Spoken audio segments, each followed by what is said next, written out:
CM Revanth Reddy పలు శాఖల్లో ప్రక్షాళన పర్వం కొనసాగిస్తున్నారు. పశుసంవర్ధక శాఖలో జరిగిన అవకతవకలపై దృష్టి పెట్టారు. గొర్రెల పంపిణీ పథకాల్లో లావాదేవీలపై విచారణకు విజిలెన్స్ ఎంక్వైరీ వేశారు. పథకాల ప్రారంభం నుంచి ఇప్పటి వరకు అన్ని అంశాలను పూర్తిగా పరిశీలించి నివేదిక ఇవ్వాలని ఆదేశించారు.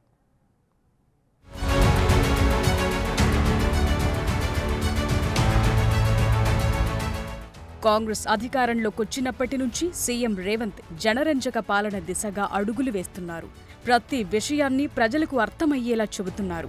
గత ప్రభుత్వ అవినీతిని కళ్లకు కట్టేలా చూపిస్తున్నారు. ఇప్పుడు పశుసంవర్ధక శాఖపై దృష్టి పెట్టారు. గొర్రెలు, చేపల పంపిణీ పథకాల్లో జరిగిన లావాదేవీలపై సమగ్ర విచారణకు ఆదేశించారు.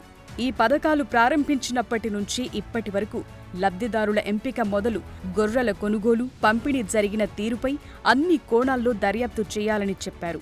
విజిలెన్స్ ఇచ్చే ప్రాథమిక నివేదికలో ఏమైనా అవినీతి, అవకతవకలను గుర్తిస్తే వెంటనే ఈ వివరాలను ఏసీబీకి అప్పగించాలని సీఎం అధికారులకు సూచించారు.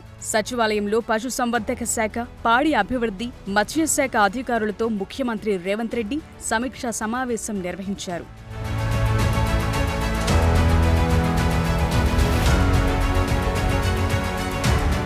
గొర్రెల పంపిణీ పథకంలో జరిగిన అవకతవకలు, ఇటీవల ఈ పథకంలో జరిగిన భారీ అవినీతిని కాగ్ తమ నివేదికలో వేలెత్తి చూపిన విషయాన్ని ఈ సమావేశంలో ముఖ్యమంత్రి ప్రస్తావించారు. ఇటీవల గొర్రెల పంపిణీకి సంబంధించిన నిధులను బినామీ పేర్లతో కొందరు ఉద్యోగులు సొంత ఖాతాలకు మళ్లించుకున్న కేసులు ఏసీబీ దర్యాప్తు గుర్తు చేస్తూ అందులో శాఖపరంగా వివరాలేమీ సేకరించలేదా అని ఆరా తీశారు.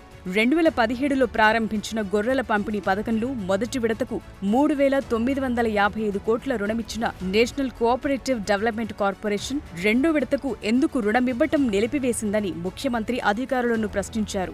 అప్పటికే ఈ పథకంపై కాగ్ వివిధ అభ్యంతరాలు లేవనెత్తటం, అవకతవకలను గుర్తించిందని, తదితర కారణాలతో ఎన్సీడీసీ రుణం ఇవ్వలేదని అధికారులు సమాధానమిచ్చారు.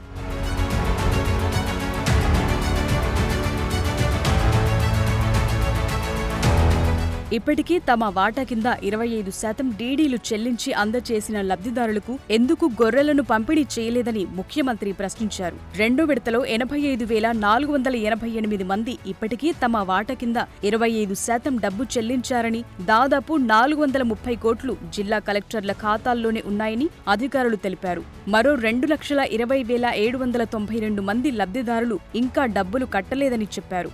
ఈ పథకం అమలు జరిగిన తీరుపై రకరకాల అనుమానాలున్నాయని, దీంతోపాటు చేపల పెంపకానికి సంబంధించి ఎక్కువ సంఖ్యలో ఫిర్యాదులొస్తున్నాయని ముఖ్యమంత్రి అన్నారు. ఈ వ్యవహారంపై సమగ్ర విచారణకు ఆదేశాలు జారీ చేశారు.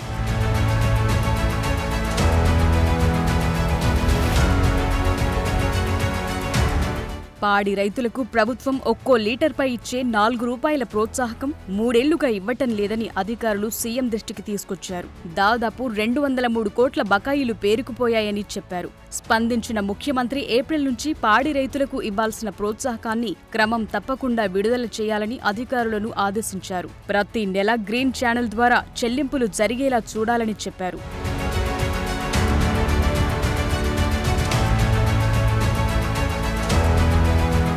ప్రతి మండలంలో వెటర్నరీ హాస్పిటల్ తప్పకుండా ఉండాలని, 91 కొత్త మండలాల్లోనూ అవసరమైన ఏర్పాట్లు చేయాలని ముఖ్యమంత్రి సూచించారు.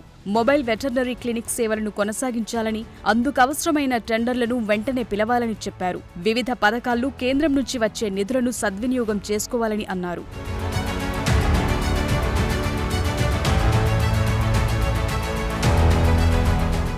టీఎస్పీఎస్సీ చేపట్టిన వెటర్నరీ అసిస్టెంట్ సర్జన్ పోస్టుల నియామకాల్లో ఈ విభాగంలో ఏళ్లకేళ్లుగా పనిచేస్తున్న వారికి వెయిటేజ్ ఇవ్వాలనే ప్రతిపాదనను పరిశీలించాలని, వైద్యారోగ్య శాఖలు అసలైన వెయిటేజ్ విధానాన్ని ఈ విభాగంలోనూ వర్తించేలా చూడాలని ముఖ్యమంత్రి అధికారులకు సూచించారు.